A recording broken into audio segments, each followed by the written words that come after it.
Everyone, સ્વાગત છે તમારું ચેનલમાં। આજે આપણે બનાવીશું ચોખાના લોટમાંથી એકદમ ક્રિસ્પી મઠરી। જો તમને મારી રેસીપી ગમતી હોય અને હજુ સુધીમાં ચેનલને સબસ્ક્રાઈબ ન કરી હોય તો સબસ્ક્રાઈબ કરવાનું ના ભૂલતા। નોનસ્ટિક પેનમાં 2 વાટકા પાણી ઉમેરશું। તો ઘરમાં રહેલી કોઈ પણ એક વાટકી સેટ કરી લ્યો, પછી એ વાટકીથી બધા માપ કરશો તો એકદમ પરફેક્ટ રીતે મઠરી તૈયાર થશે। હવે 1 ચમચી અજમા ઉમેરીશું, સ્વાદ પ્રમાણે મીઠું, સાથે 2 ચમચી સફેદ તલ ઉમેરીશું અને પાણીને હલકું ગરમ થાય ત્યાં સુધી થવા દઈશું। બહુ વધારે ગરમ નથી કરવાનું। આ રીતે તમે જોઈ શકો છો પાણી ગરમ થઈ ગયું છે। હવે ચોખાનો લોટ ઉમેરવાનો છે। તો જે વાટકીથી પાણી લીધું છે એ વાટકીથી આપણે 2 વાટકા ચોખાનો લોટ ઉમેર્યો છે અને મિક્સ કરી લઈશું। ચોખાનો લોટ અને પાણીનું પ્રમાણ સરખું રહેશે અને ગેસની ફ્લેમ લો કરી દેવાની છે અને મિક્સ કરી લઈશું। તો બહુ વધારે પાણી નથી ઉકાળવાનું। જો બહુ વધારે પાણી ઉકાળશો તો 2 વાટકામાંથી થોડું ઓછું થઈ જશે, એટલા માટે થોડું આપણે ગરમ કરવાનું છે અને આ રીતે લોટ મિક્સ કરી લઈશું। તો આ રીતે તમે જોઈ શકો છો લોટ મિક્સ થઈ જાય છે અને હવે આપણે બધો જ લોટ સરસ રીતે મિક્સ કરી લેવાનો છે અને ઢાંકણ ઢાંકી દઈશું।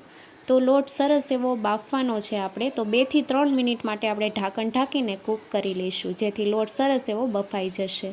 તો આ રીતે તમે જોઈ શકો છો લોટ બફાઈ ગયો છે। હવે આપણે ગેસની ફ્લેમ બંધ કરી દઈશું અને લોટને આપણે એક બાઉલમાં કાઢી લઈશું। તો આ રીતે મેં મોટા વાસણમાં કાઢી લીધો છે અને હવે ઠંડો થવા દઈશું। લોટને ઠંડો થવા દઈશું। લોટ ઠંડો થઈ ગયો છે। 1 ચમચી તેલ ઉમેરીશું। હાથ ઉપર પણ તેલ લગાવી દેવાનું, જેથી લોટ હાથ ઉપર ચીપકે નહીં। અને હવે આપણે એકદમ સ્મૂથ લોટ તૈયાર કરી લઈશું। રોટલીનો લોટ જે રીતે તૈયાર કરીએ એ રીતનો આપણે લોટ તૈયાર કરી લેવાનો છે। લોટ ભેગો કરી લીધો છે અને રોટલીનો લોટ હોય એ રીતનો તૈયાર થયો છે।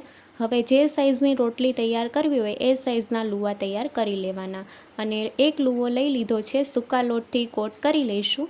હળવા હાથેથી આપણે રોટલી તૈયાર કરી લેવાની છે, તો સહેલાઈથી રોટલી તૈયાર થઈ જશે।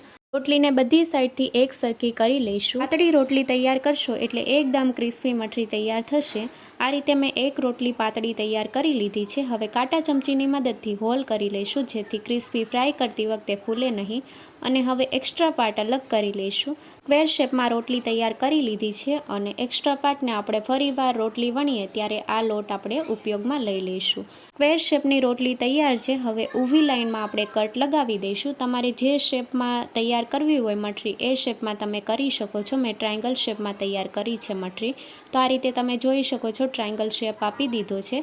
આ રીતે આપણે બાકીની બધી જ મઠરી તૈયાર કરી લેવાની છે। તમે સ્ક્વેર શેપ પણ આપી શકો છો અને રાઉન્ડ શેપ પણ આપી શકો છો। આ રીતે બધી જ ટ્રાયંગલ શેપમાં મઠરી તૈયાર કરી લઈશું।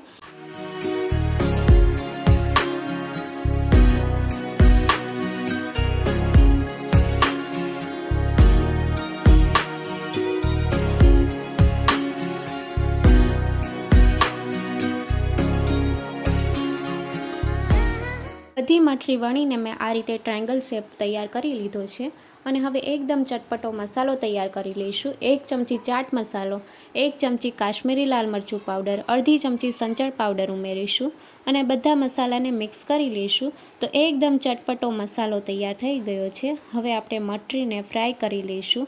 તો તેલ ગરમ થવા માટે મૂકી દઈશું। પેનમાં મેં થોડું તેલ ઉમેર્યું છે અને તેલને આપણે મીડિયમ ગેસની ફ્લેમ ઉપર ગરમ થવા દઈશું। તેલ ગરમ થઈ ગયું છે અને હવે આપણે મઠરી ઉમેરીશું। મઠરીને આપણે શરૂઆતમાં પલટાવવાની ઉતાવળ નથી કરવાની। આ રીતે તમે જોઈ શકો છો કે હલકી ઉપર આવવા લાગી છે। તો હવે આપણે ચમચીની મદદથી પલટાવી લઈશું। ગોલ્ડન બ્રાઉન કલરની થાય ત્યાં સુધી થવા દઈશું। તો હલકો કલર ચેન્જ થઈ ગયો છે, ઝારાની મદદથી કાઢી લઈશું અને આ રીતે આપણે બાકીની બધી જ મઠરી તૈયાર કરી લઈશું। તો મઠરી જ્યારે ગરમ હોય ત્યારે જ આપણે જે મસાલો આપણે તૈયાર કર્યો છે તે ઉમેરી દેવાનું, જેથી મઠરીમાં સરસ એવો ચીપકી જશે અને આ રીતે મિક્સ કરી લઈશું। બાકીની મઠરી પણ ફ્રાય કરી લીધી છે। ઉપરથી મસાલો ઉમેરીશું। મઠરીનો અવાજ તમે સાંભળી શકો છો। એકદમ ક્રિસ્પી મઠરી તૈયાર થઈ છે। જો વધારે ક્રિસ્પી કરવી હોય તો આ રીતનો તમે કલર આવવા દેશો એટલે એકદમ ક્રિસ્પી મઠરી તૈયાર થશે। મઠરીને તમે ચા અથવા કેચઅપ સાથે સર્વ કરી શકો છો। જો આ રેસીપી ગમી હોય તો ચેનલને લાઇક, શેર અને સબસ્ક્રાઈબ કરો। Thank you for watching.